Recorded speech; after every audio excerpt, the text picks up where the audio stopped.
Hey souls, welcome to my channel souls of Yuva. இது என்னோடய first video. எல்லாருக்கும் இனிய தமிழ் புத்தாண்டு நல்வாழ்த்துக்கள்.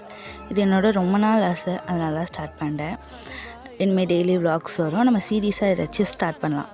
இன்றைக்கி காலையில் எழுந்திரிச்சு ப்ரஷ் பண்ணிவிட்டு, இன்றைக்கி நியூ இயருங்கிறதுனால காலையில் அம்மா ஒரு வேலை பார்த்தாங்க, நான் ஒரு வேலை பார்த்தேன். சீக்கிரம் வேலையை முடிச்சுட்டு நான் ஃபேஸில் முல்தானி வெட்டி போட்டுட்டு பிரேக்ஃபாஸ்ட் செய்ய ஆரம்பிச்சிட்டேன். பிரேக்ஃபாஸ்ட்டுக்கு தோசையும் சட்னியும் வச்சுட்டு போயிட்டு எங்கள் மாமா வீட்டில் போய் செம்பருத்தி பூ பறிச்சிட்டு வந்து அதுக்கப்புறம் சோத்துக்கத்தாழை கூட சேர்த்து தலையில் தேய்ச்சி குளித்தேன். ஹீட் அதிகமாக இருக்கிறதுனால இந்த கிளைமேட்டுக்காக தான் அப்படி பண்ணேன். ஏன்னா எனக்கு கூலிங்காக ஏதாவது சாப்பிட்டா உடனே கொல்டு பிடிச்சிக்கும். அப்புறம் லஞ்சு சமைக்க ஆரம்பிச்சிட்டோம். அம்மா சாம்பார் நான் குளிச்சுட்டுலாம் வரத்துக்குள்ளே செஞ்சு வச்சுட்டு இருந்தாங்க.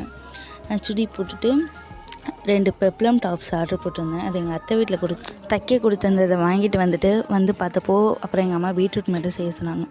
அதை செஞ்சு வச்சுட்டு பாயசம் வடை பண்ணிவிட்டு விளக்குக்கெல்லாம் பொட்டு வச்சுட்டு எங்கள் அம்மா வடை பண்ணிகிட்டு இருந்தாங்க. அது எல்லாத்தையும் எடுத்து போட்டேன். நான் கொஞ்சம் ஹெல்ப் மட்டும் பண்ணேன். பாயசம் ஃபுல்லாக நான் பண்ணேன்.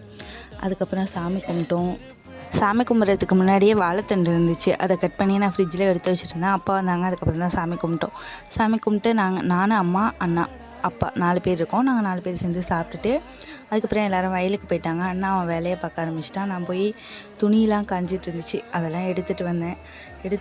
எடுத்துகிட்டு இருந்தப்போவே கிளைமேட் பார்க்க சூப்பராக இருந்துச்சு. அப்புறம் நியூ இயராக இருக்குன்னு சொல்லிட்டு ஈவினிங்காக கோயிலுக்கு போயிட்டு விஷ் பண்ணிவிட்டு வந்தேன். அப்புறம் கொஞ்சம் பாசிட்டிவாக இருந்துச்சு. சரின்னு எடிட் பண்ண ஸ்டார்ட் பண்ணேன். எனக்கு எடிட் பண்ணலாம் தெரியாது, கொஞ்சமாக தான் தெரியும். இனிமேல் கற்றுக்கிறேன். பை சோல்ஸ், நெக்ஸ்ட் வீடியோவில் பார்க்கலாம்.